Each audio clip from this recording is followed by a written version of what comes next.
세대마다 언어가 변하고 유행하는 비속어가 있습니다.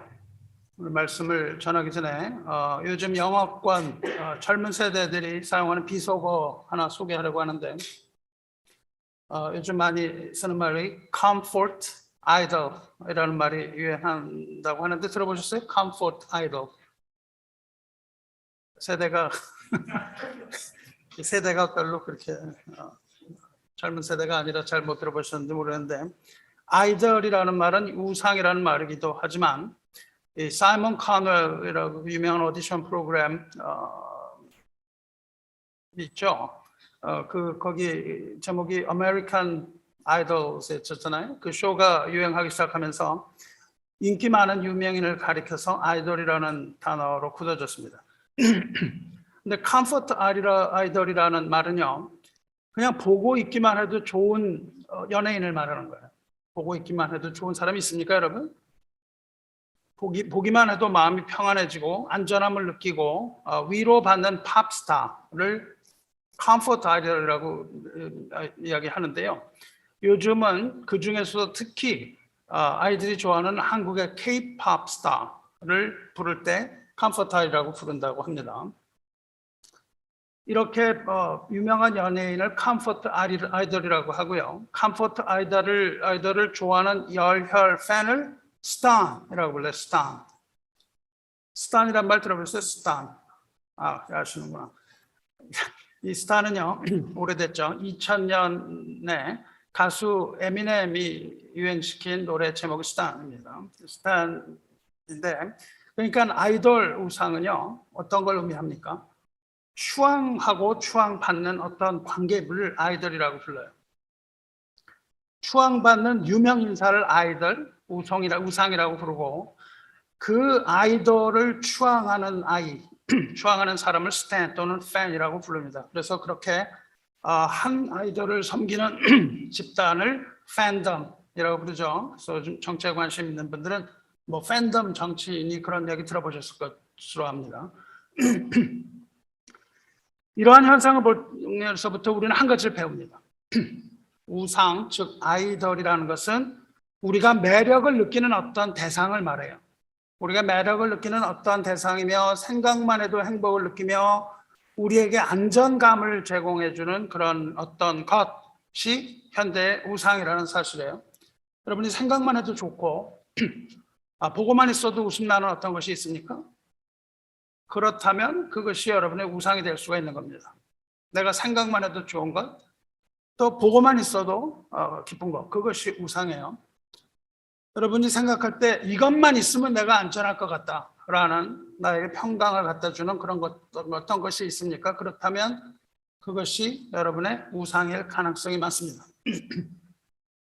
지금부터 1년 전에 라이프웨이 리서치라는 기관에서요, 미국 개신교 목사 1000명을 대상으로 설문조사를 했습니다. 그 설문조사는요, 각 교회마다 교인들의 마음속에 있는 것들 중에 하나님과의 관계를 멀어지게 하는 가장 큰 우상이 무엇이냐 하는 질문이었어요. 여러분은 현대인, 특히 현대 교회 속에 들어와 있는 가장 큰 우상이 뭐라고 생각을 하십니까? 가장 큰 우상, 우리 교회에 있는 가장 큰 우상이 무엇일까요? 한번 그걸 맞춰보시기 바라요. 우상이라는 것은 뭐 이렇게 부어 만든 조각품이나 깎아서 만든 조각품만을 말하는 것은 아닌 것을 아시죠? 현대인의 우상이라는 것은 상징적인 면이 많습니다. 하나님 외에 우리 마음을 뺏어가는 모든 것, 그것이 우상이에요. 우상이라는 것은 하나님과의 관계를 끊어내는 어떤 것을 말합니다. 하나님과의 관계를 단절을 가져오는 어떤 것, 어떤 대상입니다. 하나님을 떠나게 할 만큼, 하나님으로부터 마음이 멀어지게 할 만큼 우리의 마음을 조절할 수 있는 강력한 힘, 이것이 현대의 우상이 아니겠습니까? 우상이라는 것은 우리 성도의 마음 속에서 하나님과 경쟁하는 어떤 겁니다. 그렇다면 이 설문조사의 결과는 어떨 걸까요? 저와 여러분 스스로에게 질문해 보시고 우리의 마음을 뺏어가는 우상은 과연 무엇인가 한번 생각해 보시기 바라요. 이 설문조사는 신뢰도 95%, 오차 범위 플러스 마이너스 3.2%로 집계됐습니다. 그 얘기는 아주 신뢰할 만한 조사라는 뜻입니다. 실제 일어나고 있는 일들이라는 뜻이에요. 무엇이 현대인 우상의 교인의 우상의 우상 1위일까요? 여러분 무슨 생각하세요? 뭐가 우상이에요? 넘버 원. 많은 사람들이 돈이 우상이라고 생각하시죠. 여러분 그렇게 생각하시는 분들 많을 거라고 생각합니다. 근데 돈이 1위가 아닙니다. 놀라지 마시기 바라요. 돈은요 3위에 머무릅니다. 세 번째. 굉장히 높죠. 그렇다면 1위는 뭘까요? 여러분 중에 머리 회전이 빠른 분들은 답을 냈을 거라고 생각합니다. 제가 설교를 그냥 하지 않죠. 답을 다 내놓고 제가 성경 공부할 때 질문하면요. 뭐 다른 얘기들을 막 하시는데 그러지 않고 바로 코앞에 있는 거를 답을 하시면 답이에요. 그렇죠? 1위가 뭘까요? 무엇으로 얘기를 시작했습니까? 조금 전에 comfort idol이라는 걸로 시작을 했잖아요. 거기서 힌트를 얻으실 수 있겠죠. 1위가 무엇입니까? 대망의 1위. 돈이 아니고 comfort. 편안함입니다. 안락함이에요. 현대인의 가장 큰 우상은 comfort. 67%의 목회자들이 현대 교인들이 가장 경계해야 될 대상, 편안함. 이렇게 대답을 했다고요. 다시 말하면 하나님이 아닌 안락을 추구한다는 겁니다. 하나님이 아닌 편안함을 추구하는 것이 가장 큰 문제예요. 다시 말하면 그 편안함 바깥의 것 모든 것에 불편함을 느낀다는 거예요. 무슨 말입니까? 하나님을 믿는 것에 불편함을 느낀다는 겁니다. 여러분 이해가 갑니까? 하나님 믿는 게 불편하세요? 대단히 불편합니다. 하나님을 믿는다는 것은 아니라고 여러분 말씀하시겠지만 생각해 보시기 바라요. 하나님을 믿는다고 하는 것은 대단히 불편한 일입니다. 우리 신앙의 가장 큰 걸림돌은 편안함이에요. 여러분 맨날 기도하시죠. 하나님 동행하여 주세요. 하나님의 앞에서 하나님 우리와 함께 해주세요. 얼마나 불편한 관계인지 몰라요. 여러분 하나님 항상 함께 계셔 보십시오. 얼마나 불편한 관계입니까? 우리가 하나님의 뜻대로 살지 못하면 너무너무 불편한 관계입니다. 첫 번째 우상은 comfort. 두 번째로 많이 대답한 우상은 뭔지 아십니까? control and security. 이거 뭐 비슷한 내용입니다. 우리가 자신을 통제하지 못하는 것에 대한 두려움, 내가 가지고 있는 어떤 것들을 잃어버린 것에 대한 두려움, 이것이 두 번째 우상입니다. 하나님을 의지하고 하나님께 맡기기보다는 안전한 방법을 항상 택하는 겁니다. 나에게 안전한 것을 계속 택하는 걸 말해요. 그리고 세 번째가 돈입니다. 돈이 모든 걸 해결해 줄 것 같은 생각으로 하나님보다 돈을 더 우선순위에 두는 일, 돈을 벌기 위해서 하나님의 일을 저버리는 것, 이런 것들이 세 번째. 그 외에 네 번째는 인정 욕구입니다. 뭔가 인정을 받고 싶어 하는 거예요. 무슨 일을 했는데 왜 나 혼자만 이 일을 하고 있을까? 이런 생각하는 거, 우상이라고 얘기했습니다. 성공이 우상이었어요. 사회적인 지위와 권력 이런 것들로 이어졌어요. 오늘은 그 중에서 첫 번째 우상인 컴포트에 대해서 우리가 말씀을 나누고 어떻게 우리가 그 우상으로 탈출한 할 것에 대해서 잠깐 나눠보겠습니다. 이렇게 막연한 이야기를 했는데요. 컴포트가 무엇인지 막연한 이야기를 했는데 이것을 이해하기 위해서 우리는 컴포트가 무엇인지를 이해해야 합니다. 컴포트, 즉 편안함이 우상이라고 하는데 이 편안함이 뭔지 알기 위해서 먼저 자주 사용하는 비속어를 얘기하고 하는데 이 비속어는 뭐냐면요. 영어로 comfy couch입니다. comfy couch. comfortable couch. 편안한 소파라는 뜻입니다. 안락한 소파. 안락한 러브 시트를 말합니다. 그리고 그 comfy couch, 안락한 소파에 한번 들어가면 나오지 않는 사람. 그 사람을 뭐라고 부르죠? couch potato.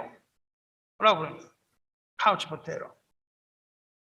여러분이 삶 가운데 아주 편안함을 느껴서 계속 거기에 안주하고 싶은 것이 있다면 그것이 바로 comfy couch예요. 여러분 게임을 하는데 아주 편안하다. 계속 그걸 하고 있다. comfy couch예요. 어떤 운동을 하고 있는데 굉장히 편안하다. 이걸 계속 하고 싶다. 컴핏 카우치입니다. 뭔가 계속 하나님 아닌 것을 계속해서 하고 싶은 것, 아주 편안함을 느껴서 계속해서 거기에 안주하고 싶은 어떤 것, 그것이 바로 컴핏 카우치고, 그렇게 말하는 사람을 카우치 포테이로, 감자예요. 감자가 되는 겁니다. 대부분 카우치 포테이토는요, 대부분의 시간을 소파에 앉아 있습니다. TV를 보는 거예요, 계속해서. 뭐 다른 걸 하지 않습니다. 계속해서 집에 오면 TV 켜고 거기서 잠을 자고 아침에 일어나고 뭐 이런 걸 하죠. 먹고 살아야 되니까 그런 일은 좀 하고 또 TV를 계속 봐요. 뭐 운동, 취미생활 이런 거 하지도 않고 오로지 소파에만 앉아서 편안하게 지내는 사람을 카우치 포테이토라고 그러잖아요. 목사들은 이러한 현상을 보고 컴포트가 독극물과 같은 가장 큰 우상이라고 보고 있습니다. 그러니까 편안함이라고 하는 것은 대단히 위험한 우상인데, 이것을 우리는 카우치 포테이토, 이런 사람을 카우치 포테이토, 즉 아무 생각도 없이 무능한 신자로 만드는 독극물과 같이 위험한 현상이라고 입을 모아서 얘기하고 있습니다. 요즘 보스턴에 새로 이사 오는 분들이 있는데요. 교회를 찾는 사람들이 있습니다. 한국에서 교회를 다니는 사람들은 교회를 찾는데, 이분들이 가장 많이 찾는 교회가 있습니다. 어떤 교회를 찾을까요? 교회를 소개해 주려고 하면 이렇게 얘기한다 그래요. 사람들 눈에 좀 잘 띄지 않고 여기 한 1년쯤 있다가 갈 수 있는 그런 교회를 소개해 주세요. 이렇게 눈에 띄지 않고 다닐 수 있는 교회를 선호하는 겁니다. 왜 그럴까요? 여러분 앉아 계신 데가 컴포터블 카우치인 거죠. 다른 사람 한 번 얼굴도 안 보고. 근데 우리 이 교회는 좀 컴포터블하진 않은 것 같아요. 앉아 계시는데 그냥 한 시간째 앉아 계시려면 좀 불편하신 걸 제가 압니다. 저는 그냥 서 있으니까 좀 사실 편한데 앉아 계시는 게 쉬운 일은 아닙니다. 편안한 소파를 선호하는 이 절대적인 현상, 이걸 얘기해요. 너무나 많은 현대 크리스찬들이 편안함에 안주하려고 합니다. 편안한 소파에 앉아있는 것에 믿음을 갖는 거예요. 안전한 것만 추구해요. 내 사생활이 방해받지 않는 수준에서 교회를 다니려고 하는 겁니다. 내 사생활이 방해받으면 안 됩니다. 뭐 어떤 위험한 일을 하려고 하지 않아요. 무슨 얘기를 했다가 거부당할 만한, 거절당할 말 하지 않습니다. 이런 거 얘기하려고 하는데 거절당할 만 하잖아요. 손해볼 만한 거 하지 않습니다. 비난당하지 않을 일에만 믿음이 있는 것처럼 보입니다. 나를 아프게 하는 것들 안 하려고 합니다. 나를 괴롭게 하는 거 안 해요. 힘드는 일 하지 않는 겁니다. 이것이 바로 영적인 컴핏 카우치입니다. 그리고 그렇게 가만히 앉아있는 교인을 카우치, 스피리추얼 카우치 포테이토라고 불렀어요. 크리스토퍼 누에라는 사람이 2008년에 쓴 책이 있습니다. 제목이 이렇습니다. Comfy Christian, Moving from a Spiritual Couch Potato to a Warrior for God. 편안한 성도, 영적인 게으름에서 벗어나서 하나님의 전사가 되기, 이런 제목이에요. 평신도가 썼습니다. 그 정도로 번역할 수 있습니다. 그렇습니다. 이 미국의 67% 되는 목회자들이 우려하고 있는 현대의 우상은 다름 아닌 이러한 신앙, 야성을 잃어버린 안일한 믿음입니다. 카우치 포테이토입니다. 성경은 끊임없이 하나님을 가까이 하라고 우리에게 말하고 있습니다. 하나님을 가까이 하라. 그리하면 너희를 가까이 하시리라. 죄인들아 손을 깨끗이 하라. 두 마음을 품은 자들아 마음을 성결하게 하라. 야고보 사도를 통하여 이렇게 말씀하셨습니다. 마귀를 대적하고 하나님을 가까이 하는 것은 성도의 특권인 동시에 성도의 의무입니다. 우리는 하나님 앞에 가까이 나가야 되는데, 이 하나님 앞에 가까이 나가는 것은 이 세상의 연락을 즐기는 자, 세상의 쾌락을 즐기는 자들과 하나님의 백성을 구분하는 기준인데, 너무 많은 성도가 세상의 한머리 되어서 이 세상의 삶에 안주하고 더 이상 하나님 앞으로 한 걸음도 떼지 않고 있다는 겁니다. 그렇다면 그 무엇이 우리들로 하여금 하나님 앞에 나가는 것을 방해할까요? 대단히 복잡한 관계가 있는데 그것은 두려움, 그 다음에 우리가 헛갈려 하는 혼동하는 것, 잘못 복음을 이해하는 것, 그 다음에 하나님을 무시하려는 마음, 그리고 게으름 때문이라고 판단하고 있습니다. 영적인 게으름이 가장 큰 적입니다. 이 저자는 하나님을 믿고 은혜를 체험했다는 생각이 들은 후에는 이미 구원받았다는 생각에 점점 하나님에 대한 열정을 잃어버렸다고 고백합니다. 하나님의 대학은 점점 잃어버리고 점점 보통 크리스찬이라고 얘기해요. 보통 크리스찬, 노미널 크리스찬이 되어 갔다. 그렇게 얘기를 해요. 이렇게 고백을 합니다. 이 사람은요, 믿은 후에 삶 가운데 특별한 불행을 겪은 적도 없었다. 그래서 기도 생활에서도 점점 멀어졌고, 말씀 듣기도 점점 둔해졌다. 그러한 가운데 구원받은 성도로서 해야 할 모든 일 다 버려두고 편안한 자리를 떠나지 않았다고 고백을 해요. 편안한 자리라는 걸 그 책에는 뭐라고 했겠습니까? comfy couch를 떠나지 않았다. 이렇게 그 책에 제일 많이 나오는 단어가 뭘까요? 제일 많이 나오는 단어가 카우치라는 단어라고 생각하시겠지만 제일 많이 나오는 단어는 정관사 the입니다. the. 그런데 the comfy couch, 내가 앉았던 바로 그 편안한 자리를 내가 떠나지 않았다. 그 말입니다. 여러분이 생각하고 있는 어떤 것으로부터 떠나지 않으려는 것, 이것이 우리가 가지고 있는 우상이에요. 그러다가 자기가 그 영적으로 볼 때 그 안락한 의자에 앉아서 계속 TV 리모컨을 손에 들고 TV 채널을 계속 돌리고 있는 자신을 발견한 겁니다. 하나님을 믿는다고 하면서 거기 앉아서 TV 리모컨을 계속 돌리고 있는 자신을 발견하고 소스라치게 놀랐다. 그렇게 말합니다. 자기를 보고 소스라치게 놀라요. 이 대목에서 이 저자는요, 이때에 자기는 영적인 깊은 잠이 들었다가 그 깊은 잠에서 깨어났다. 그렇게 표현하고 있습니다. 그리고 이 책을 쓴 목적은 자기와 같은 동료 크리스찬들에게 이제 영적으로 깊은 잠에서 깨어나서 현실을 직시하라. 현실을 직시하고 살 것을 권합니다. 여러분, 그렇습니다. 여러분 혹시 이러한 신앙으로 변화가고 있는 자신을 발견하고 있지는 않습니까? 지금 어디에 앉아 있나요? 혹시 권태와 나태가 여러분의 신앙을 둘러싸고 있지 않습니까? 근데 여러분, 카우치 포테토는 굉장히 게으른 사람이라고 우리가 생각합니다. 게으른 사람일까요? 그 사람이? 안락한 의자에 앉아서 리모컨 계속 돌려대는 사람이 게으른 사람일까요? 그렇지 않습니다. 그러한 사람은 영적으로 게을러진 것이 육적으로 게을러진 건 아니에요. 근데 생각을 해보시기 바라요. 제가 앉아갖고 하는 일이라고는 TV 리모컨 돌리고 TV를 보는 일인데요. 어느 날 그렇게 돌리고 있던 리모트 배터리가 떨어진 겁니다. 그러면 어떻게 하시겠어요? 내가 그냥 게을러, 난 안 해. 놓고 가서 돌리려고 할까요? 왔다 갔다 하면서? 절대 그러지 않습니다. 또 재밌는 스포츠 중계 드라마를 한참 보고 있는데 TV가 고장나면 어떻습니까? 벌떡 일어나서 한밤중이라도 나가서 배터리 사오고 옆집을 가서 본다거나 너무너무 부지런한 사람이 되잖아요. 어떤 조치를 당장에 취합니다. 이 사람이 게으른 사람입니까?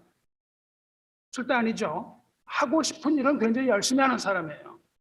이 사람이 무엇에 게으른가요? 이 사람은 게으른 사람이 아닙니다.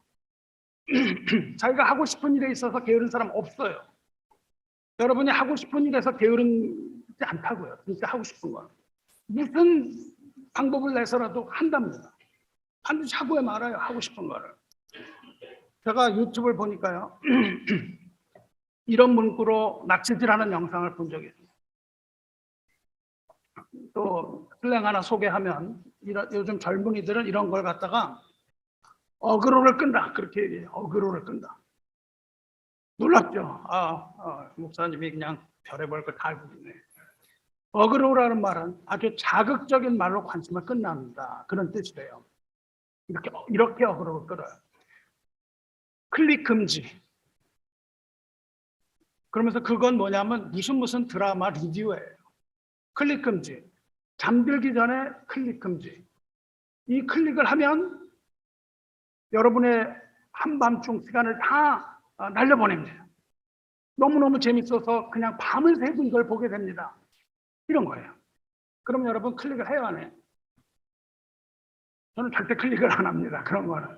근데 많은 경우 그렇게 재밌어? 그리고 누르고는 밤을 새는 거죠. 이 드라마를 보기 시작하면 너무 재밌어서 밤을 새우게 된다는 어그로예요. 어그로. 여러분, 우리 중에 드라마 보기 시작해서 재밌으니까 밤새워서 1편, 2편, 3편, 4편 다 해가지고서는 드라마 밤새워서 다 본 적 없는 분 한 번 손 들어보세요. 옛날에는요, 유튜브가 없어갖고 비디오를 빌려줬었거든요. 1불씩 하면. 나는 친구가 그냥 그걸 사다가 말이죠. 부부가요, 저한테 얘기를 하는 거예요. 평생 소원이 있다. 자기 부인이랑 침대에 누워서 그 드라마를 처음부터 끝까지 한꺼번에 다 보는 게 그냥 소원이라고 그래요. 얼마나 재밌는지 그걸 놓칠 못해요. 밤을 새워서 이렇게 정신없이 그걸 보는데 설교 듣는 건 왜 이렇게 졸릴까요? 설교를 밤을 새워서 하는 설교를 혹시 들어보신 적이 있는가 모르겠어요. 자, 설교 1편하고 제가 조금 있다가 우리 잠시 휴식하고 2부 설교를 하고 또 잠시 있다가 3부 설교를 하겠습니다. 이것이 끝날 때는 10편까지 설교가 있습니다. 이러면 여러분이 그거를 밤을 새고 들으시겠습니까? 우리가 3시간짜리 영화를 보면 얼마나 재밌어요. 휙 지나가잖아요. 근데 설교는 지루합니다. 왜 설교가 지루할까요? 1차적인 원인, 목사가 잘못하는 겁니다. 아니, 목사님 왜 이렇게 재밌는 설교를 못 하시고 밤낮 그렇게 재미없는 설교를 하세요? 실력이 없어서 그래요. 목사가 감독보다 실력이 없습니다. 그래갖고 그 감독이 만들어낸 영화처럼 재밌는 걸 못 만들어내요. 이 짧고 재미있는 설교를 만들어지 못하는 여기에 일차적인 문제가 있잖아요. 근데 성도 여러분, 더 큰 문제가 있습니다. 더 큰 문제는 뭐냐면 관심이 없다는 거예요. 무슨 이야기를 하여도 관심이 별로 없기 때문에 그렇습니다. 세상 이야기는 재미있는데 영적인 얘기는 언제나 재미가 없습니다. 그래서 편안한 소파에서 세상 이야기를 듣고 싶어지는 거죠. 만약 이렇다면 우리가 컴피 카우치에 있다는 뜻입니다. 그것이 바로 영적인 예민함을 다 잃어버렸다는 거예요. 우리가 영적으로 둔해지면요, 이렇게 편안함을 추구하는 공통점이 생기는 거예요. 뭔가 편안한 걸 추구합니다. 신앙이 도전받지 않는 안전지대를 찾아가는 거예요. 내 신앙이, 내가 가지고 있는 신앙이 도전받으면 안 돼요. 여기에서 딱 나는 멈춰야 합니다. 더 이상의 거는 하면 안 돼요. 그래서 혼자 사는 걸 두려워합니다. 홀로 도전받는 일 피하려고 해요. 거기까지 나가고 싶지가 않습니다. 그래서 대화를 하지 않아요. 또 시험을 견딜 생각 이런 거는 없어집니다. 우리가 뭐 큰 부자가 되려고 하는 것도 아니에요. 그렇게 말씀하시잖아요. 맞습니다.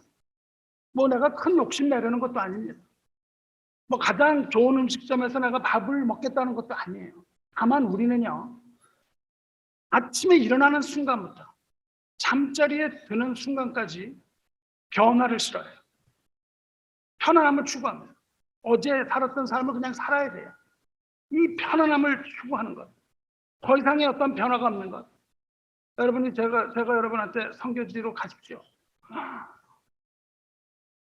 갑자기 이게 무슨 청천벽력 같은 소리입니까? 그런 거는 하고 싶지가 않습니다. 그저 아침에 일어나서 저녁까지 어디 하던 일 그냥 하고 싶은 거. 이게 무엇이라고요? 영적인 게으름입니다. 바로 그걸 계속 하고 싶은 거예요.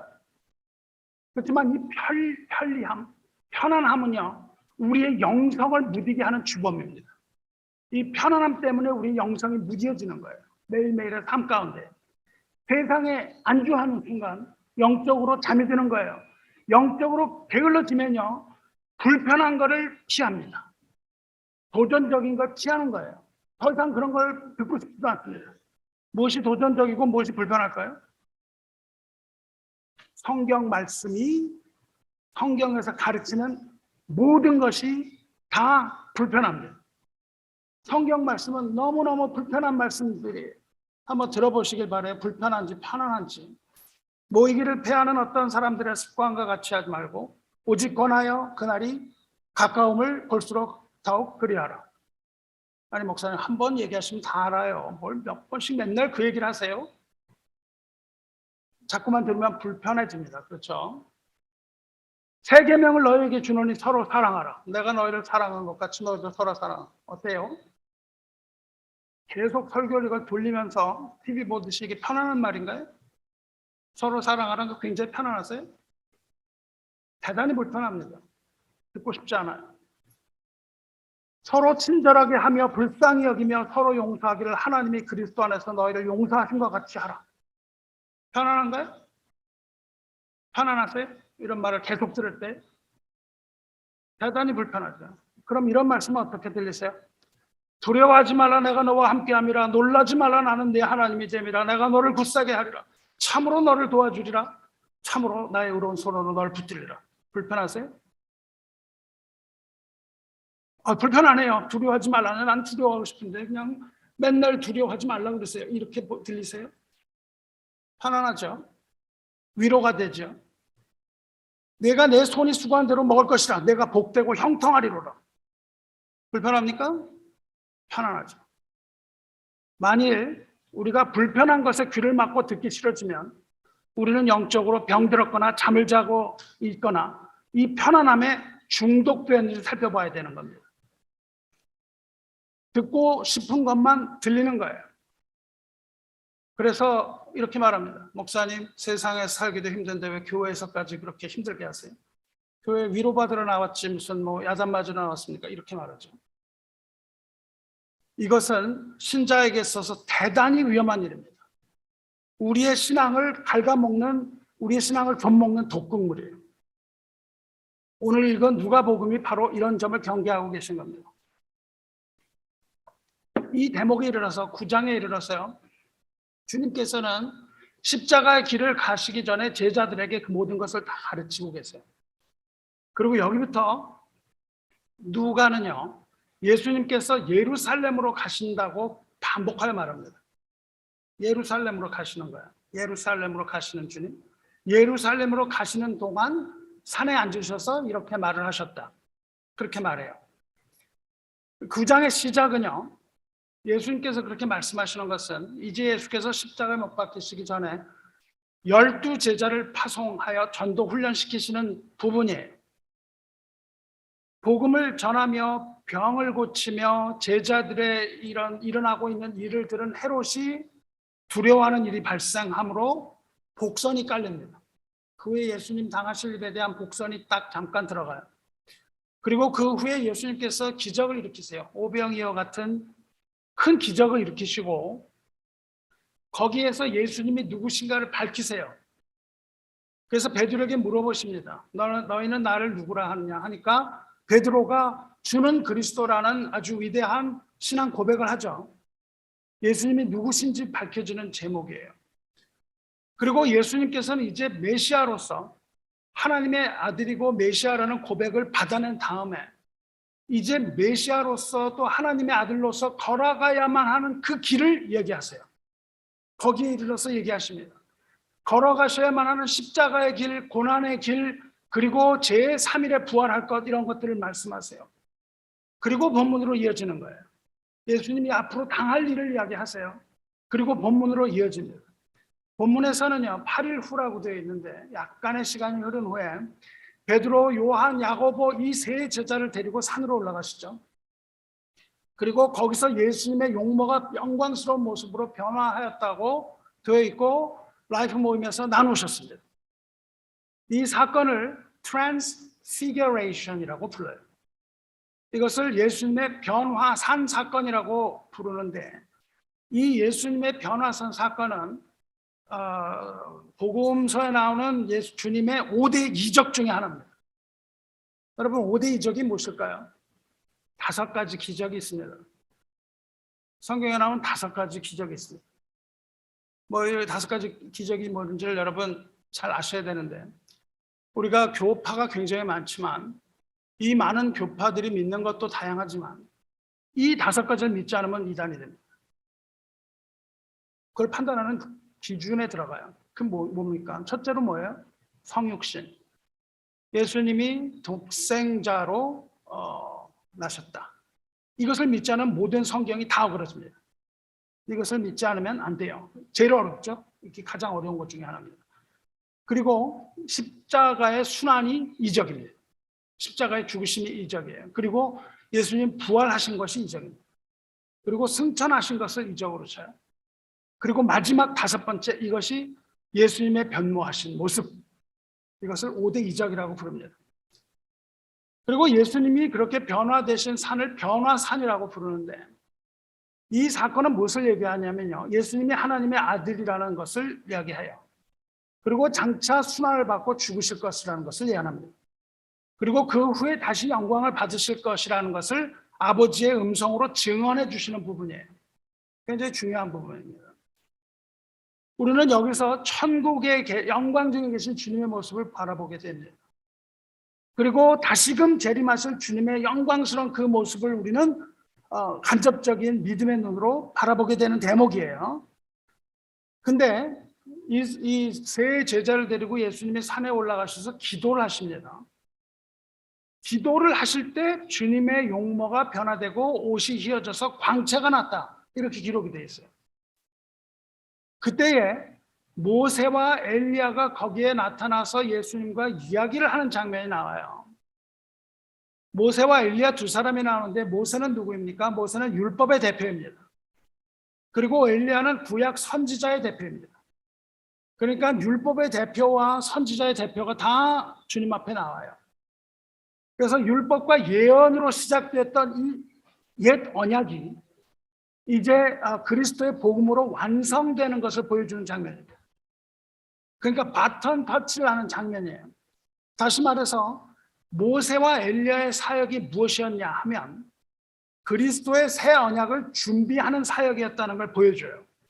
그 전까지 모세와 엘리야가 준비해서 이제 릴레이 경기하는 것처럼 뛰다가 마지막 한 룹을 돌 때 예수님에게 바톤을 딱 옮겨드리는 그런 모습을 보여요. 그래서 예수님께서는 이것을 마태복음에서 이렇게 말씀하시죠. 내가 율법이나 선지자를 폐하러 온 줄 생각하지 말라. 폐하러 온 것이 아니라 완전하게 하려니라. 결국 이것을 전해 주어서 예수님이 그 경주의 마지막을 뛰시는 거예요. 그렇게 말씀하시고 변화산에서 율법과 선지자 대표 2사람이 와서 이 언약의 사명을 전달함으로써 새 언약이 완성됐다, 그 말입니다. 그리고 영광, 무슨 얘기를 하냐면 영광 중에 나타나서, 이 사람들이 영광 중에 나타나서 장차 예수께서 예루살렘에서 별세하실 것을 말할세. 예수님한테 왔어요. 예수님이 별세하신다는 걸 얘기하는데 어디냐면 예루살렘에서 별세하실 것이다, 이렇게 얘기를 해요. 그렇게 예수님이 예루살렘에서 별세하실 것을 말하셨다고 누가가 기록했는데 이 말씀을 들은 자는 아무도 없습니다. 이것을 들은 자가 없어요. 그렇게 예언했다는 기록이 있는데 이것을 들은 사람은 예수님 외에 없습니다. 왜냐하면 32절 자세히 보시면 베드로와 및 함께 있는 자들이 깊이 돌다가 온전히 깨어나 예수의 영광과 및 함께 든 사람을 보더니, 얘기할 때는 자고 있었다고요. 제자들이 잤는데 어떻게 자요? 깊이 잤다고요. 깊이 돌아서 예수님 이 모세와 엘리야가 하는 말을 못 들었어요. 가장 중요한 얘기를 다 믿습니다. 왜? 잠을 잤기 때문에. 제자들이 다 잠을 잤기 때문에 예수님께서 장차 별세하실 것이라는 사실을 듣지 못했는데 기록을 해요. 왜 기록했는지는 설명이 안 되어 있습니다. 하지만 듣지 못한 건 분명해요. 예수님께서 나중에 말씀을 하셨든지 다른 어떤 일로 기록하게 되었겠죠. 아무튼 그들은 이 중요한 시점에서 잠을 잡니다. 그런데 모세와 엘리야는요, 당차 예수께서 예루살렘에서 별세한다고 예언을 해요. 여러분, 우리가 장례식장 가면은 가장 좋은 말이 가장 나쁜 말이 어떤 말이 나쁩니까? 거기 가서 우리 어떤 그 남편을 먼저 여인 사람을 뭐라고 그럽니까? 과부. 그랬더니 과부가 뭐야? 그냥 사람을 비하는 단어야. 이렇게 얘기해서 뭐라고 불러요? 미망인. 미망인이야말로 불러서는 안 되는 말입니다. 왜냐하면 미는 아직이라는 뜻이고요. 망은 망한다는 겁니다. 아직 망하지 않은 사람을 미망인의 뜻이에요. 당신 아직 망하지 않은 사람은 이런 망 같은 단어를 장례식에서 쓰면 안 되고요. 별세라는 단어를 쓰시는 게 좋습니다. 여기서 별세라는 말은 죽는다는 뜻이잖아요. 세상이 작별한다는 뜻인데 그건 뭐 한자로 그런 거고요. 그런 게 아닙니다. 이들은 왜 예수께서 예루살렘에서 별세하실 것이다, 죽은 걸 예언했을까요? 죽는 걸 예언했을까요? 아닙니다. 여기서 별세라는 단어는요, 원어로 보면 엑소더스입니다. 예수께서 예루살렘에서 엑소더스 하실 것이다. 엑소더스가 뭐예요? 출애굽이잖아요. 예수님께서 예루살렘에서 출애굽하실 것이다. 그 얘기를 했다고요. 그러니까 이 예언은 예수께서 예루살렘에서 십자가에서 어린 양으로 죽으실 것이고 피 흘리실 것을 이야기하고 있습니다.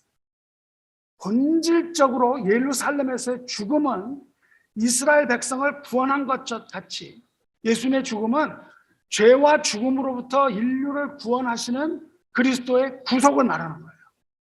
그러니까 모세와 엘리야는 이제 그 율법이 완성되기 위하여 예수께서 예루살렘으로 가셔서 엑소더스 하실 것이다라는 것을 결정적인 증언을 하는데 어떻게 됐다고요? 잠을 자고 있었다는 겁니다. 그러니까 이 제자들이 그 사역을 할 수가 있겠습니까?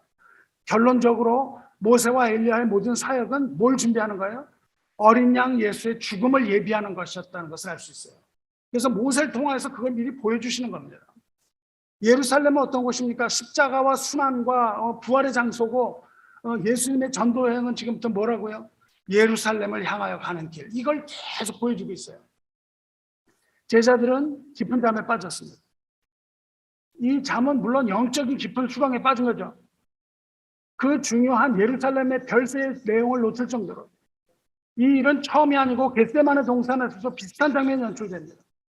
편안한 가운데 잠을 자고 있는 거예요. 기도하지 못하고 잠을 자는 모습입니다. 이 사람들이 왜 깨어났는지 몰라요. 이 사람들이 예수님의 영광의 모습을 보고 깨어났는지 아니면 깨어난 후에 예수님의 영광을 보여왔는지는 잘 몰라요. 하지만 깨어납니다. 그리고 모세와 엘리야가 떠나려고 해요. 이제 여태까지 좋은 얘기도 하셨는데 딱 깨보니까 떠나려고 하는 거예요. 그러니까 제자 세 사람이 그러니까 제자 세 사람은요, 모세와 엘리야가 거기 오랫도록 머물기를 원하고 있어요. 여태까지 중요한 시간에 다 잠을 자놓고는 이제 가지 말라는 거예요. 그래서 이렇게 말합니다. 주님한테 말해요. 주여, 우리가 여기 있는 것이 좋사오니. 이게 좋다는 거예요. 우리가 초막셋을 질 때 하나는 주를 위하여, 하나는 모세를 위하여, 하나는 엘리야를 위하여서다. 집을 3개 짓고 여기서 그냥 영원히 살자는 거예요. 조금 아까 무슨 얘기 하셨어요? 예루살렘에서 별세해야 된다고 얘기를 하는데 그걸 못 듣고 우리가 여기가 좋사오니 여기서 초막 짓고 삽시다. 집을 짓고 여기서 합시다. 이렇게 얘기를 하는데 누가가 뭐라고 기록합니까? 이들이 자기도 알지도 못하는 말을 했다. 알지도 못하는 말을 하는 거예요. 잠을 자다가. 여기서 모세와 엘리야 예수님 그냥 동일하게 해갖고요. 모세 하나, 엘리야 하나, 예수님 하나 해갖고 그냥 여기서 천년만년 삽시다. 이 얘기를 했단 말이죠. 이 사건은 뭘 시사해주고 있습니까? 제자들이 복음을 이해 못했다는 사실도 있습니다. 예수님의 사역을 이해 못했다는 것도 있는데 그것보다는 이 사람들이 현실에 안주하고자 했음을 잘 드러내는 대목입니다. 여기 있는 것이 좋다. It is good for us to be here. 이렇게 얘기하거든요. 그런데 그 전에 무슨 말씀을 하셨습니까? 방금 전 예수님의 십자와 순환 이런 거 얘기하고 계시고 모세와 엘리야 이런 사람들까지 나타나가지고 그거를 증명하고 이런 거를 다 했는데 이걸 하나도 이해하지 못하는 겁니다. 무슨 일을 해야 되는 건지 이해하지 못해요. 뿐만 아니라 지금 그들이 받고 있는 이 제자의 길, 이 훈련받고 있는 길, 그리스도의 제자로서 걸어가야 하는 길이 어떤 것인가? 그 앞에는 고난과 박해와 뭐 이런 것들이 있지만 그런 고난과 박해의 길을 다 걸어간 후에는 영광을 얻을 것이다. 이런 말씀하셨거든요. 근데 이런 것들 다 잊어버린 거예요. 이런 걸 다 망각하고 눈에 보이는 현실에 안주하기 원합니다. 너무너무 멋있어 보이는 거예요. 모세, 엘리야, 예수님 다 있는데 여기 집 짓고 살면 되잖아요. 그렇게 하는데 이것이야말로 영적으로 아주 무지했다는 것을 누가복음을 통해서 폭로하고 있는 거예요. 그 제자들에 관하여. 그러니까 어떻게 합니까? 이 사람들이 다 예수님 십자가에 못 박았을 때 어떻게 돼요? 제자들은 하나도 빼놓지 않고 다 도망갑니다. 안락한 물 찾아서 다 도망가요. 이걸 못해요.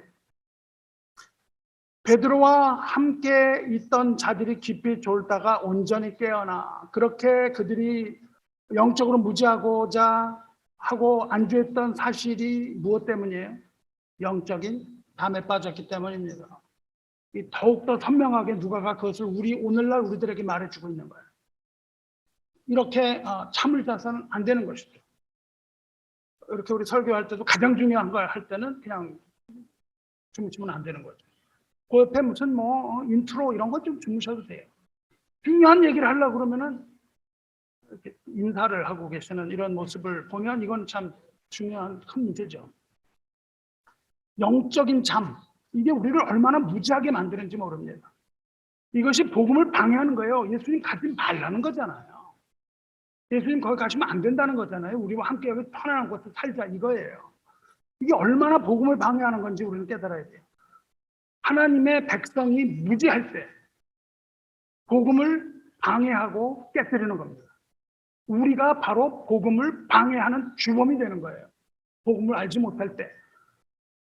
그리고 이 일이 일어난 후에 이제 하늘에서 아버지 음성이 들려서 아들에 대해서 증언하시고 그의 말을 들으라 그랬어요. 주님의 말을 들으라 그랬어요. 여기서 우리에게 주시는 말씀은요, 영적인 깊은 잠에 빠져서 우리 뜻대로 하지 말고 주님의 음성을 들으라는 거예요. 주님의 음성을 듣고 그에게 순종하라고 강조하고 계시는 겁니다. 그리고 뭐라고 되어 있습니까? 소리가 그침에 오직 예수만 보이더라. 모세, 엘리야 이런 구약의 가장 위대한 두 사람도요, 결국 예수님이 누구신가를 드러내는 사역을 하고요. 그리고 모든 율법과 예언을 완성하실 수 있도록 그것을 준비하는 역할을 하고 구속의 역사 뒤로 사라지는 겁니다. 오직 예수만 남는 거예요. 제자들에게 있어서요, 변화사는 뭡니까? 안전한 곳입니다. 안전을 보장하는 곳이에요. 또 편안함을 주는 장소였던 것이 분명합니다. 하지만 예수께서는 거기 머무실 수가 없었던 거예요. 예루살렘으로 발걸음을 옮기셔야만 했습니다. 하산하셔야 됐어요. 그리고 고난과 죽음의 길을 걸으셔야만 했습니다. 사랑하는 성도 여러분, 배라는 건 말이죠, 항구에 정박해 있을 때 제일 안전합니다. 거긴 폭풍도 없고요, 비바람도 없어요. 가장 안전해요. 풍랑도 없고 요동함도 없이 가장 평안합니다. 그렇지만 배를 만든 목적은 항구에 정박하기 위한 게 아니잖아요. 배를 만든 목적은 항구에 머물러 있는 것이 아니지 않습니까? 배는요, 비바람을 뚫고 파도를 넘어서 가고자 하는 곳으로 가라고 만든 거 아니겠습니까? 여러분, 인생의 배는요, 여러분 인생 배는 이 편안한 항구에 있는 게 좋습니까? 그냥 여기 계속 있는 게 좋아요? 이 항구에? 아니면 어렵고 힘들더라도 노를 저어서 그 배를 지은 그 목적대로 가고자 하는 목적지를 향해 떠나야 하지 않겠어요? 이 항구에서 머물러서는 안 되는 거예요. 우리는 그 강 건너 피아네 언덕, 피아네는 이제 불교니까 말하지 말고 그 천국을 향하여 노를 저어서 가야 되잖아요. 그 바다. 여기 있는 것은 현실의 안주라고 이 땅에 살겠다는 거잖아요. 여러분 현실에 안주하고 싶습니까? 그냥 조용히 여러분 개인적인 신앙생활 이거에 만족하면서 이 정도면 됐고 간섭하지 마세요. 근데 신앙생활 할 수 있는 이런 데가 좋습니까? 안락한 항구에 머물러요? 아니면 고난의 바다로 나가실 겁니까? 마귀는요, 우리에게 귀찮고 어려운 일 하지 말라고 권해요. 계속해서 속삭입니다. 그것이 마귀의 수법입니다. 여러분, 현재 가지고 있는 신앙에 만족하세요? 구원받았다고 스스로 위로합니까? 말씀에 대한 갈급함이 있나요? 그냥 아무것도 안 하고 있어도 편안하세요? 내 신앙이면 됐나요? 여러분, 복음이 뭔지 아세요? 더 이상 필요한 건 없어요? 그럼 복음을 다 아십니까? 그렇다면 복음을 저에게 설명해 보시기 바라요. 무엇이 복음인지. 저에게 제가 3초 드릴 테니까 설명해 보시라고. 복음이 뭐예요? 이거를 설명하지 못하면 여러분은 복음을 모르는 겁니다. 또 제가 여러분에게 1시간 드리겠습니다. 복음을 설명해 보세요. 설명하지 못하면 복음을 모르는 거예요. 안다고 착각하는 겁니다. 여러분이 안다면 설명할 수 있어야 돼요. 그래야 복음을 전한다고요. 복음을 전하지 못하고 잘못된 복음을 전하면 복음을 방해하는 자가 되는 겁니다. 또 우리가 오늘 학계도 읽었죠. 구약에. 이건 이 내용으로 성경은 우리를 계속 몰아붙이고 있어요. 성경은 우리를 계속 몰아붙입니다. 바다로 나가라고. 이 학계는요, 선지자의 이름이 학계입니다. 제2 성전이 세워지기 전에 주신 말씀을 선포한 선지자예요. 바벨론의 포로로 잡혀갔던 유대인들이 고레스의 명령으로 풀려납니다. 그래가지고 고향으로 돌아와요. 예루살렘으로 돌아오는데 돌아와서 하나님께 예배를 드리지 못해요. 왜 예배를 드리지 못했냐면 성전이 없었기 때문이에요. 성전이 없으면 예배를 못 드립니다. 성전이 파괴되고 재건되지 못했어요. 얼마나 오랫동안 예배를 못 드렸을까요? 18년 동안 예배를 못 드립니다. 18년 동안. 학계는요, 처음에 굉장히 자세하게 시작해요. 뭐 언제부터 언제까지 뭐 무슨 날이었다. 이렇게 설명을 하잖아요. 왜 이렇게 장황하게 시작을 할까요? 왜냐하면 그날이 18년 된 날이라는 것을 이야기하기 위해서예요. 당신들이 예루살렘에서 돌아와서 18년 동안 예배를 드리지 못하는데 마음이 편하냐? 그 말이에요. 학계는 말씀 받은 날을 자세히 적어요. 다리오 왕 제2년 6째 달 곧 그 달 초하루 이날 하나님 말씀 받은 날이에요. 자세히 날짜를 그렇게 기록해서 이제 성전 재건이 지연된 것을 촉구하는 거예요. 그리고 성전 건축에 관한 하나님의 말씀을 전합니다. 하나님이 이렇게 말씀하세요. 2절에 이 백성이 말하기를 여호와의 전을 건축할 시기가 이르지 아니하였다 하느니라. 무슨 말씀하고 계세요? 먼저 여기서 우리가 주의해야 되는 건요, 하나님이 더 이상 내 백성이라고 말씀 안 하신다는 사실입니다. 내 백성이라고 안 그랬어요. 뭐라고 그랬어요? 이 백성이라고 그랬어요. 제3자의 입장으로 이 백성, 이 자들이 그런 겁니다. 하나님께서 우리를 친근하게 부르실 때는 언제나 내 백성이라고 부르셨어요. 하지만 책망과 질책과 경고에 말씀하실 때는 제3자 입장에서 늘 말씀하세요. 관계가 없다는 겁니다, 나하고. 백성들이 광야에서 금송아지 우상 만들었을 때 모세한테 뭐라고 그러세요? 내 백성이 부패하였다 그렇게 말씀하시잖아요. 내 백성이라고 안 그러신다고.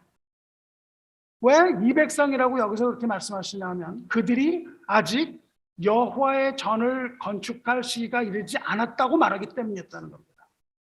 이 사람들이요, 포로 생활에서 돌아와서 18년 동안 성전 건축하지 않고 예배를 드리지 않았어요. 그런데 지금 뭐라고 하냐면 아직 성전 지을 때가 아니야. 이렇게 얘기를 하는 거예요. 아직 성전 지을 때가 아니야. 18년 동안 안 했는데도요, 아직 성전 지을 때가 아니야. 그렇게 말해요. 왜 그랬을까요? 왜 아직 성전 지을 때가 아니야? 왜 그랬냐면요, 경제적으로 풍요롭지 못했기 때문이에요. 우리가 아직 돈을 모지도 못했잖아. 성전 지으는데 얼마나 많은 돈이 들어. 아직 성전 짓기에는 시기상조야. 이렇기 때문이에요. 두 번째로는 정치적인 문제가 있었습니다. 거기 살고 있던 사마리아인들이 계속해서 방해해요. 근데 하나님 뭐라고 그러시냐면요, 그런 게 다 이유가 되지 않는다고 말씀하세요. 너희가 그렇게 가난하게 사는 것 다 핑계다. 그리고 변명이다. 너희가 성전을 짓기를 원하지 않는 이유는 너희의 태만과 게으름 때문이다. 그렇게 말씀을 하세요. 왜냐하면 4절에서 이렇게 말씀하시기 때문이에요. 이 성전이 황폐하였거늘 이때에 판벽한 집에 거주하는 것이 옳으냐, 그 말씀을 하세요. 백성이 성전을 건축하지 않은 것은 결코 경제적인 궁핍이나 정치적인 이유가 아니라고 말씀하고 계시는 거예요. 성전은 무너지고 황폐해졌는데 너희들이 예배도 드리지 못했는데 너희의 집은 짓고 너희는 편하게 살고 있지 않니? 그 얘기를 하신다고. 각자 자기의 집은 지었다. 근데 여기서 판벽한 집이라고 하는데 판벽한 집이라는 거는 벽이 있다는 거예요. 요즘은 뭐 다 벽이 있지만 그때는 그렇지 않죠. 텐트를 지었거든요. 텐트처럼 임시로 지은 집이 아니라 제대로 벽 올리고 담, 지붕 이런 게 있는 반듯한 집을 너희가 지으면서 돈이 없어서 성전을 못 짓는다고 아직 지을 때가 되지 않았다고 그렇게 얘기하고 있다는 겁니다. 이 판벽한 단어라는 단어는 화롭다는 뜻도 있어요. 성전 무너졌는데 자기들은 그 판벽한 집을 짓고 그 안에서 어떠한 삶? 편안한 삶을 누리고 있다는 거예요. 편안한 삶을 누리면서 예배를 드리지 않는다는 거예요. 그러면서 뭐라고 했어요? 그러므로 이제 만군의 여호와가 이같이 말하노니 너희는 너희의 행위를 살필지니라. 말은 그렇게 했는데 너희의 행위는 뭐냐 이거예요. 듣기가 싫다는 거 아니냐? 귀찮다는 거 아니냐? 너희가 게으른 거 아니냐? 이렇게 말씀하세요. 성도 여러분. 여러분은 이 말씀이 누구에게 하시는 말씀으로 들리십니까? 당시에 그냥 게을렀던 백성들, 그자들이라고 여러분 들으세요? 그자들이에요? 게을른 자입니까? 아니면 여러분의 완벽한 아파트, 완벽한 집, 컴피 카우치, 안락한 소파 이걸 들여다 놓고 그냥 더 이상 나의 그 안락한 편안함 깨뜨리지 말라. Don't touch me. 이러고 있는 우리들을 향해 하나님 말씀하고 계시는 건 아니겠습니까? 우리를 제자 삼으시고 우리에게 복음의 사명을 맡기셨는데 내 일상을 벗어나지 못하는 거예요. 불편한 걸 하고 싶지 않은 겁니다, 여러분은. 너희의 행위를 살피라고 말씀하시는 것이 우리에게 하시는 말씀이라고 그러면 너무 심한 과장입니까? 우린 다 하고 있나요? 건물 우리가 지었나요? 이거를? 여러분이 지으셨어요? 그렇지도 않잖아요. 감사해야 되잖아요. 그들의 핑계가 하나님 앞에 하나님 보시기 얼마나 가증한 별명인지 심각하게 생각하고 돌아보라고 말씀하시는데 혹시 드라마 보기에는 밤을 새워도 아깝지가 않은데 하나님 나라를 세워가는 일에 인색한 것, 선교의 사명에 동참하는 것에 인색한 것, 그 시간에 내가 뭘 해야 되는데 이런 우리를 보고 하나님 하시는 말씀 아니겠습니까?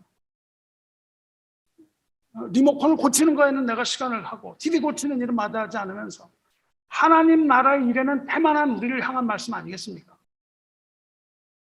여기서 우리는요, 그건 나는 아닙니다. 판벽한 집, 아주 사회적 부유층, 호화로운 삶을 사는 사람들 얘기하는 거 아니세요? 왜냐하면 자기 집을 짓고 산다니까. 나는 그렇지 않은데요. 이거는 그냥 잘 사는 일부 기득권에게 말씀하신 일 아니겠어요? 여러분 그렇게 생각할 수도 있습니다. 하지만 아니에요. 하나님께서는 그 변명을 고발하십니다. 너희가 많이 뿌릴지라도 수확이 적으며. 이 사람들이요, 자기를 위해서 씨를 많이 뿌렸는데 가난한 거예요. 되질 않은 겁니다. 먹을지라도 배부르지 못하며, 자기를 위해서 많이 먹었는데 배가 안 불렀어요. 마실지라도 흡족하지 못하며, 입어도 따뜻하지 못하며, 일꾼이 삭을 받아도 그것을 구멍 떨어진 전대에 넘이지 아니라. 그냥 돈을 왕창 집어넣는데 뚫린 것도 모르고 간 거예요. 돈 다 잃어버리는 게 됐죠. 이런 것들을 얘기하세요. 그러면서 자기를 위해서 많이 뿌리고 먹고 하면서 성전 지은 여건이 되지 않았다고 해요. 그러니까 이 사람이 잘 사는 사람이겠습니까? 못 사는 사람이겠습니까? 못 사는 사람이 자기 집에 편안하게 거주하고 있다고 말씀하시는 거예요. 우리같이 평범한 사람들을 말씀하십니다.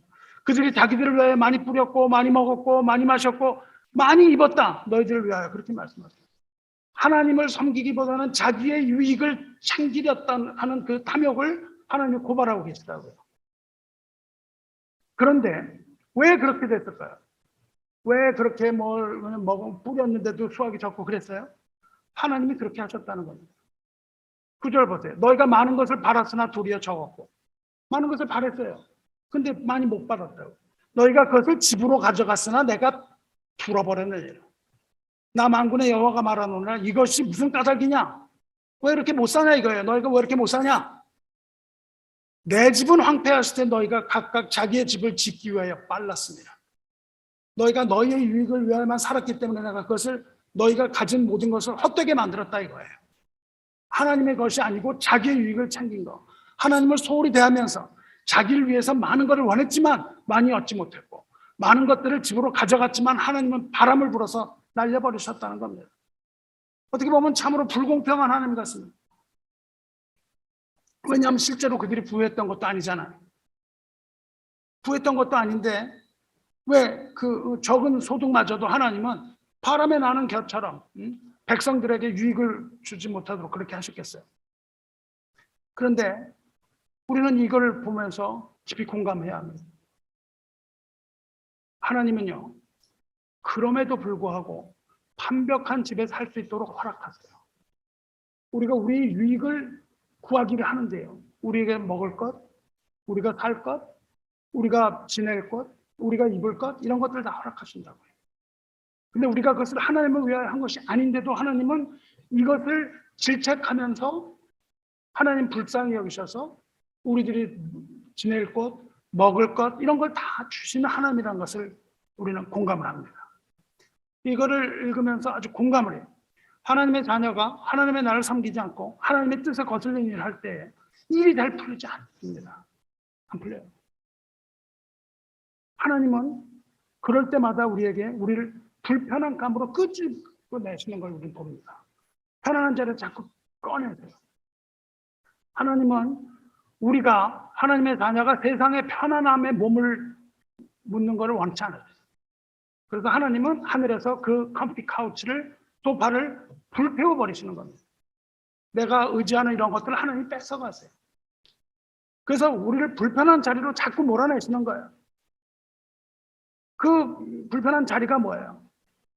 형제 사랑, 이웃 사랑, 하나님 사랑, 이런 계명이 불편한 자리예요. 그냥 혼자 살면 편하잖아요. 근데 왜 하나님은 이렇게 불편한 관계를 자꾸 만드실까요? 우리들에게. 너무 불편하지 않아요? 이런 뭐 공동체라는 걸 뭐 사가족에서 일하는 공동체. 너무 불편해요. Leave me alone. 나 좀 가만히 내버려두세요. 뭐 맨날 무슨 그런 얘기. 원수도 사랑하라. 얼마나 불편해요. 아주 불편합니다. 불문곡지 그냥 사랑하래요. 얼마나 불편해요.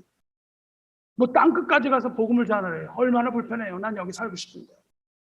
뭐 마땅히 전할 것을 전하지 않으면 화가 있을 겁니다. 무슨 이런 말씀들을 우리 불편하게 하세요. 왜 그렇게 말씀하셨다고요? 9절 보세요. 이것이 무슨 까닭이냐? 내 집은 황폐했을 때 너희는 각각 자기의 집을 짓기 위하여 빨랐습니다. 그러므로 너희로 말미암아 하늘은 이슬을 그쳤고 땅은 산물을 그쳤으며 내가 이 땅과 산과 곡물과 새포도주와 기름과 땅의 모든 소산과 사람과 가축과 손으로 주고 하는 모든 일에 한자를 들게 하였느니라. 이렇게 말씀하세요. 여러분 왜 한자가 됩니까? 우리 삶 가운데. 하나님께서 그것을 빼앗아 가시는 거예요. 여러분 너무 큰 의지하지 마세요. 내가 의지하는 것들 하나님이 어느 순간 순식간에 다 가져가실 수가 있습니다. 하나님은 자녀가 그런 것에 눈길을 돌리고 사는 것을 원하지 않으세요. 그리고 그것을 다 가져가신다고요. 내가 하고자 하는 거. 근데 하나님은 눈 하나 깜짝 안 하신달까요? 왜요? 언제든지 하나님은 되돌리실 수가 있기 때문에 그렇습니다. 거기에 있으면서 자녀를 잃어버리는 게 아니라 불편한 자리로 끄집어내시는 거예요. 하나님은 이렇게 자기를 예배하는 자들을 찾으시는 거예요. 우리가 예배를 드리지 않으면요, 예배하지 않는 자에게 고통과 고난이 오는 거예요. 그건 하나님 불공평해서 그런 게 아니에요. 하나님은 우리를 예배의 자리로 불러내기 위하여 그 불편한 자리로 자꾸만 불려내시는 거예요.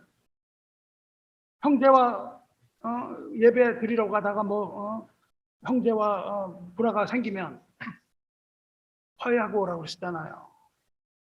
뭘로 부르시는 거예요? 참된 예배자로 부르시는 거예요. 아, 오늘 싸웠으니까는 부부 싸움을 하고 그래서 우리 오늘 싸웠으니까 예배 안 되겠다. 우리 같은 사람이 무슨 예배를 드려? 오늘은 예배를 빠지자. 이게 거기서 하시는 말씀이에요? 그게 아니죠. 뭡니까? 그것을 화해하고 올바른 예배자로서 예배에 서라. 이거예요. 이걸 잊지 말아야 합니다.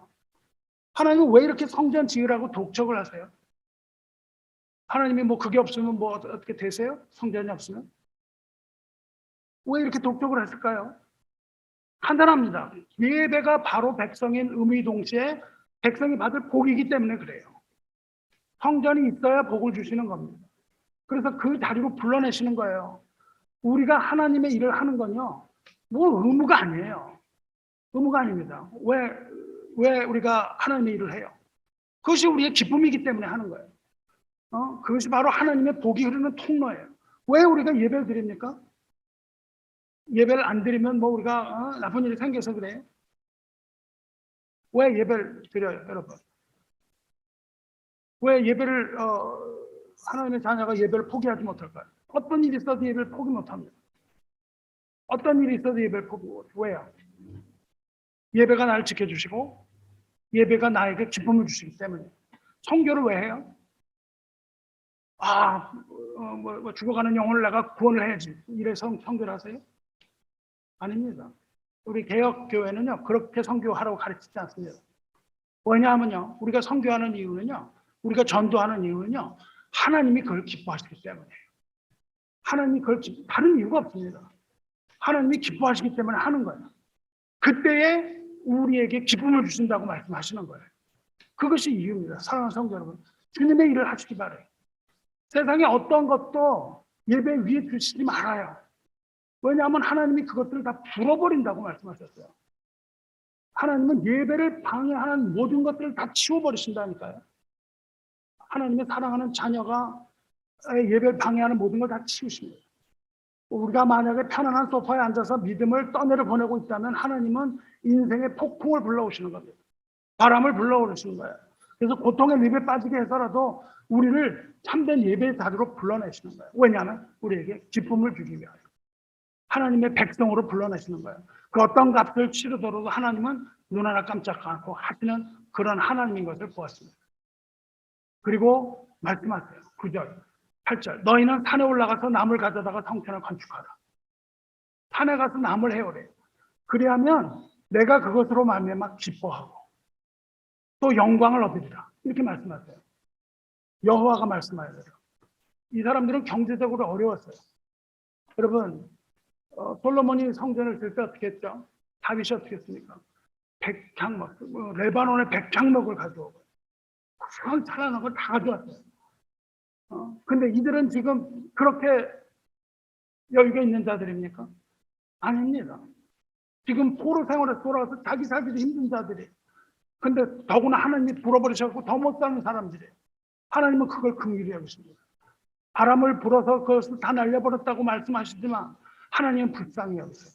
그래서 그들이 완벽한 집도 지을 수 있도록 허락도 하셨지만 이제 성전 지으라고 독촉을 하시대요. 엄청나게 화려한 집을 지어라 이렇게 말씀 안 하시는 거예요. 그 고급으로 짓기 위해서 아름다운 백향목을 사와라 뭐 이런 거를 요구하지 않으시고 뭐라 그래요? 너희가 마음만 먹으면 산에 올라가서 나무를 해서 그 나무로 지으면 된다고 말씀하시는 거예요. 우리가 가진 걸로 드리는 겁니다. 만약 그렇게만 하면 그 조잡한 나무로 가지고 하나님의 성전을 짓기만 한다면 내가 기뻐할 것이다. 그 말씀하시는 거예요. 우리가 가진 어떤 큰 것을 드리는 게 아니에요. 하나님의 말씀을 듣고 순종하는 거예요. 그러면 기뻐할 뿐만 아니라 영광을 얻을 것이라고 말씀하세요. 하나님께서는 백성들의 순종을 기뻐하십니다. 이 말씀을 듣고 여러분이 순종하면 기뻐하시는 거예요. 그것으로 말미암아 기뻐한다고 지금 이렇게 번역되어 있잖아요. 원어를 보면요. 내가 그 안에서 기뻐할 것이다 이렇게 돼 있어요. 그라는 것은 대명사로서 그 집을 말해요. 너희가 그 산에 가서 해온 그 집, 그 초라한 집 안에 내가 들어가서 내가 기뻐할 것이다. 비록 거기가 초라하다 할지라도 너희가 순종하여 지은 성전임으로 내가 기쁘다. 그 말씀을 하고 계시더라고요. 그렇게 성전이 완성될 때 기쁨을 이기지도 못하시고 그것으로 말미암아 영광을 얻으셨다고 되어 있습니다. 성도 여러분, 이 말씀을 따라서 이제 그 남은 백성들이 나타납니다. 다 하는 게 아니고요. 남은 백성들이 있었어요.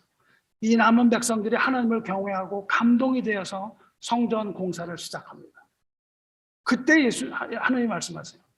성전 공사를 딱 시작하니까 뭐라고 하시냐면요. 내가 너희와 함께 하노라. 이 말씀을 하세요. 우리가 해야 될 거는 그것을 짓겠다는 마음이에요. 하나님의 일을 하겠다는 마음입니다. 누가 일을 하세요? 하나님이 하세요. 우리가 하나님의 복음을 전하고자 하는 마음을 먹으면 돼요. 일은 누가 하신다고요? 내가 너와 함께 하리라. 이 말씀을 하시는 거예요. 예수님이 마태복음 28장에서 뭐라고 말씀하세요? 볼지어다 내가 세상 끝날까지 너희와 함께 하리라 말씀하신 게 바로 너희는 가라 하셨잖아요. 그리고 내가 너희와 함께 하리라 말씀하시는 겁니다. 하나님은요, 우리를 그냥 뭐 채찍질하고 우리를 그냥 일을 막 시키는 감독이 아니에요. 여러분 일 안 한다고 막 채찍질을 하고 그냥 낚싯줄로다가 코를 꿰가지고 막 끌어당기고 이런 하나님이 아니라고요. 우리가 성전을 짓겠다고 다짐하고 안락한 의대에서 나오면 되는 겁니다.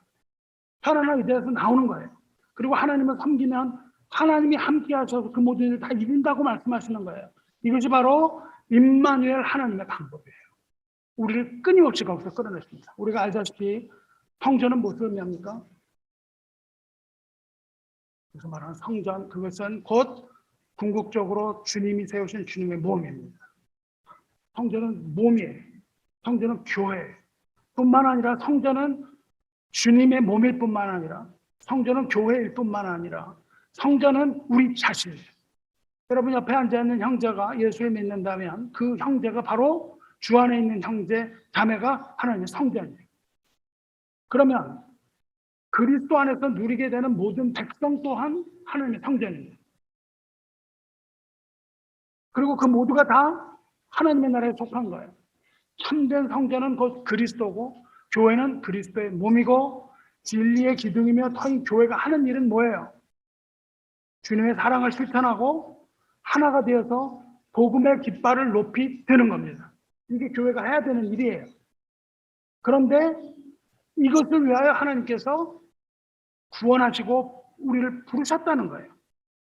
너희가 각각 편안한 삶을 누려라 이렇게 부르신 게 아니라는 거예요. 그런 면도 있습니다. 그것은 우리의 자녀로서 부르셨지만 백성으로 부르셨다고요. 하나님의 백성으로서의 의무가 있습니다. 하나님의 나라를 전하는 그리스도의 몸을 세워가라고 부르셨다고요. 그래서 성령의 은사를 주시는 거예요. 성령의 은사는 우리가 가지고 그것을 자랑하고 무슨 영적인 어떤 걸 하라고 주신 게 아니에요. 성령의 은사는 반드시 그리스도의 몸을 세워가라고 주신 겁니다.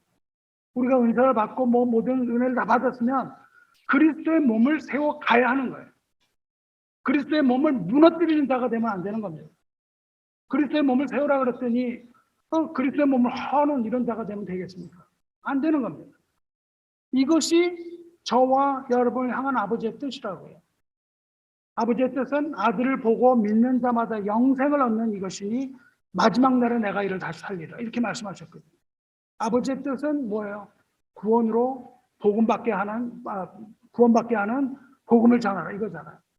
이 뜻을 전하기 위해 우리를 부르시고 백성을 삼으셨으므로 우리는 이제 각자의 편안한 자리에서 나와야 되는 거예요. 사람들과 부대끼기 싫은 거 이런 생활을 과감하게 청산해야 돼요. 사랑함으로써 우리가 불편한 관계 이런 거를 청산하세요. 여러분 하나님은요 하나님의 백성을 흔드시는 분입니다. 진동시키는 분이에요. 우리는 하나님의 손을 잡혀서 흔들린 사람들입니다. 그리고 하나님께 흔들림을 받은 사람은요 복음으로 세상을 흔들어야 되는 사람입니다. 우리는 하나님 주신 능력으로 이 복음으로 세상을 흔들어야 되는 거예요. 여러분 개신교가 이름이 뭡니까? 프로테스탄트입니다. 프로테스탄트가 뭐예요? 우리는 프로테스탄트 영혼을 가진 사람들입니다. 프로테스탄트는요 이 세대를 본받지 않고 이 세상에 안주하지 않고 이 세상을 향하여 저항하는 정신이에요. 세상에 저항해야 된다고요. 그 컴피카우치 세상이 주는 평안함에 함몰되는 게 아니라 세상이 우리에게 가져다 주는 평안함에 저항해야 되는 거예요. 성도 여러분 평안함 추구하고 있지 않습니까? 그렇다면 그 편안함이 우리의 우상입니다.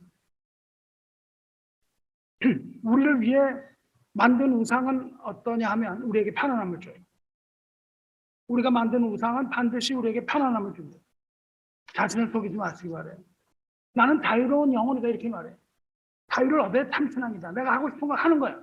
나는 어떠한 구속도 받고 싶지 않아. 교회가 뭐 이렇게 그냥 이거 해라 저거 하라 그래. 구원받은 백성이 하나 예수 그리스도의 자유를 가지고 내가 살아야 될 거 아니냐. 이런 거짓 우상에게 자유를 자신을 내어줘서는 안 됩니다. 교회는 내 마음대로 하는 곳이 아니에요. 교회는 무엇입니까? 그리스도의 몸이며 그리스도에게 붙어있는 곳입니다. 여러분에게 일 중독자가 되려는 게 아니에요. 일 중독자가 되면 안 됩니다. 하지만 게으르면 복음을 떠나가는 법이에요. 우리가 게을러서는 안 됩니다. 이 만족하는 우상을 따라가면 안 돼요. 우상에 만족하면 안 됩니다. 하나님 말씀에 갈급함이 사라지는 순간 여러분은 우상을 따라가고 있다는 것을 알아야 합니다. 우리의 갈급함이 사라지는 것은 우상을 따라가고 있다는 증거예요.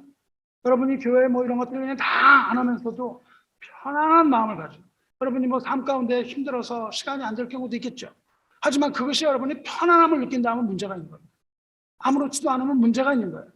여러분이 기도를 안 하고도 뭐 기도 제목이 어떠세요? 기도 제목 없습니다. 기도에 대한 열망이 없다면, 여러분이 기도에 대한 열망이 없다면 이미 안락함에 주는 거짓에 속는 겁니다. 기도할 제목이 없다는 건 위안이 아니에요. 괜찮은 게 아니에요. 여러분이 계속 TV를 보고 있으면 어떨까요? 사실 마음속에는 불안함이 있습니다. 불안한 거예요. 그걸 보면서 편하지가 않다고요. 그러면서 편하다고 생각을 하는 거예요. TV를 계속 보면서 난 편안하다 하면서 보고 있어요. 사실은 어때요? 불안해요. 내가 할 일도 있는데 이거 안 하고 TV만 보고 있었어요. 그리고 그 불안함을 해소하기 위해서 안락한 우상의 자리를 떠나지 못하는 겁니다. 그 카우치를 떠나지 못하는 거예요. 여러분, 우리는요, 이 세상의 정착민이 아니에요. 여기 사는 사람이 아니고 우리는 세상의 나그네라는 거 잊지 마시고요. 이 세상에 완벽한 집을 지으면 안 되는 거예요. 영적으로 완벽한 집을 지으면 안 되는 거예요. 뭘 해야 됩니까? 우리는 주님을 따라서 예루살렘으로 가야만 합니다. 그래서 이 오늘 누가복음 읽은 본문 뒤에 뭐가 있냐면요, 어떤 사람이 예수님 따르겠다고 얘기를 합니다. 어디로 가시든지 나는 따르리이다 그래요. 그렇게 예수님 제자가 되겠다고 했을 때 예수님이 그래, 나를 따라오면 참 인생의 만사가 형통이 되고 모든 좋은 일이 다 있을 것이며 나를 따라오기만 해, 이렇게 얘기하셨습니까? 아닙니다. 따라오겠다는 자에게 뭐라고 말씀하세요? 여우도 굴이 있고 공중에 새도집이 있으되 인자는 머리 둘 곳이 없도다 말씀하시는 거예요. 예수님을 따라가면요, 머리 둘 곳이 없는 삶이에요. 여러분이 예수님 믿으라고 내가 말하기가 두려운 것이, 예수 믿으면 망하는 겁니다. 세상에서 망하는 거예요. 세상의 것들에 더 이상 뭘 가지지 않는 거예요. 세상으로 망한 사람이 예수 믿는 사람입니다. 우리는 주님의 제자가 되어서 주님을 따라서 십자가의 길을 따라가야 합니다. 걸어가야 돼요. 하지만 실상 주님을 따를 때 이 세상에서 얻을 것은 별로 없습니다. 이 착각에 빠지지 마세요. 얻을 게 없다고요. 얻을 게 없다고 얘기하는 교회 나오기가 불편하시면 무엇이든지 여러분에게 좋은 것이 있을 것이라고 말하는 번영주의 교회를 가시기 바라요. 여러분 마음에 한없는 평안을 얻습니다. 여러분 무엇을 하든지 얼마든지 좋은 것을 항상 얻을 것이다. 여기에서 괴로움을 당하지 말고 불편함을 당하지 말고 여러분은 그러한 교회에 가서 매주 마음의 위안을 얻으시기 바라요. 세상에 살기 어려운데 교회에서 위로와 평강을 얻으시기를 축원합니다. 우리는 예수님을 따를 때요, 얻는 것이 아니라 어려움과 환난이 따라오는 거예요. 하지만 그 길이 영광의 길이요, 그 길이 천국으로 가는 길을 여러분 잊지 마시기 바라요. 사랑하는 성도 여러분, 우리 교회는 도대체 어느 정도의 도전 정신을 가지고 있습니다. 여러분 무엇에 도전을 하세요? 예배를 위해서 여러분 세상을 향해서 저항하는 저항 정신이 있습니까? 세상을 향하여 저항하세요? 아니면 편안합니까? 현대 교회는 편안함이 우상이 되었다니까요. 우리는 그 저항 정신을 다 잃어버렸어요. 세상이 주는 편안함 때문에 우리는 여기가 우리 본향인 줄 알고 사는 거예요. 계속해서. 그리고 아침부터 저녁까지 다람쥐 쳇바퀴를 도는 겁니다. 하지만 하나님께서 우리를 흔드십니다. 이 말씀을 통해서 흔드시는 거예요. 하나님은 우리 잠을 자고 있는 우리 그 죽음에서 흔드셨어요.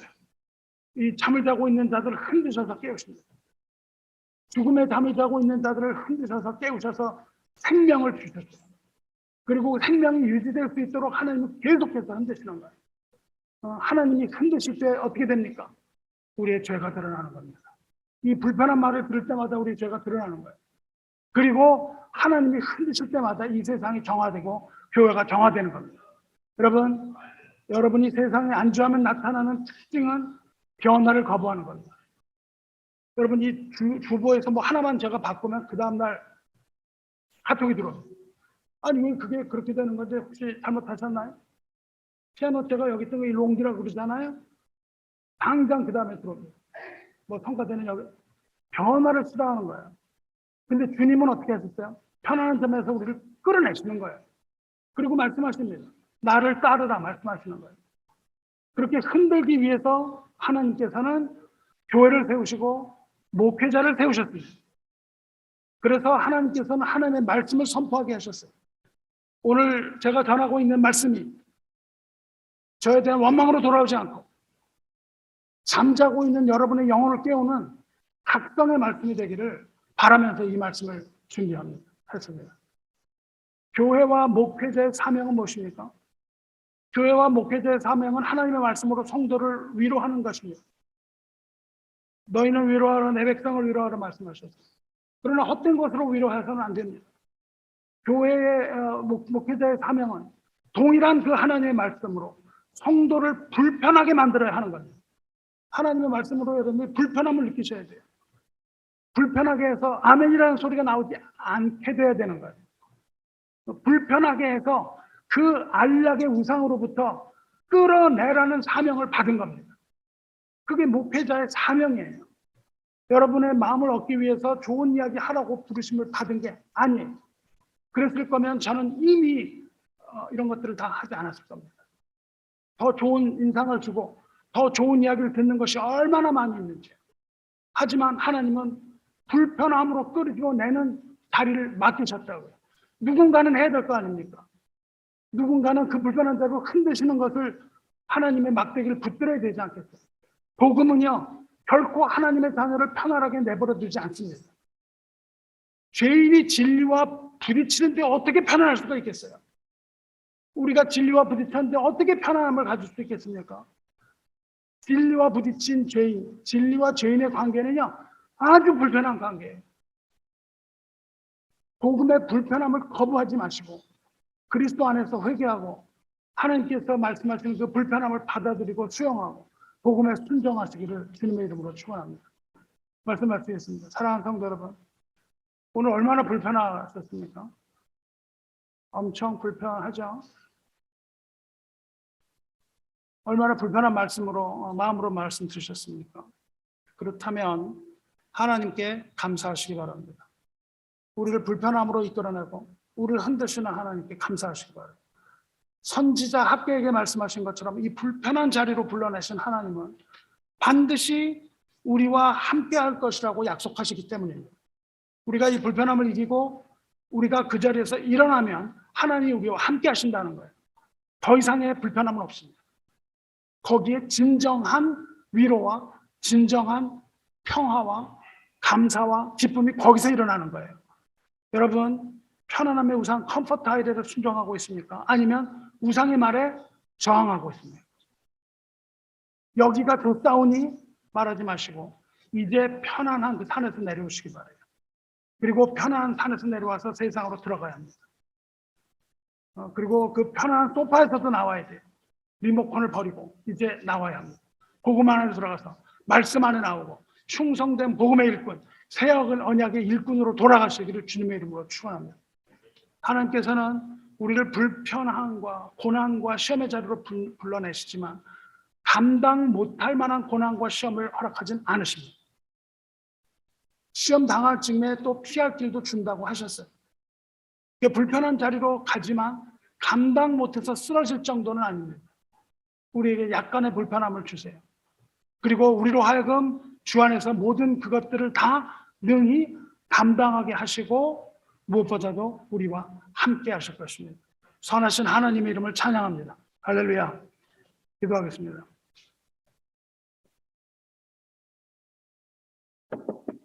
은혜와 사랑이 충만하신 하나님 아버지, 이 시간 우리에게 들려주신 불편함을 인하여 감사드립니다. 불편한 것들을 하지 않고 편안함의 우상 안에서 안주하고 싶은 우리 마음을 흔들어 깨우시는 주님의 음성을 들었습니다.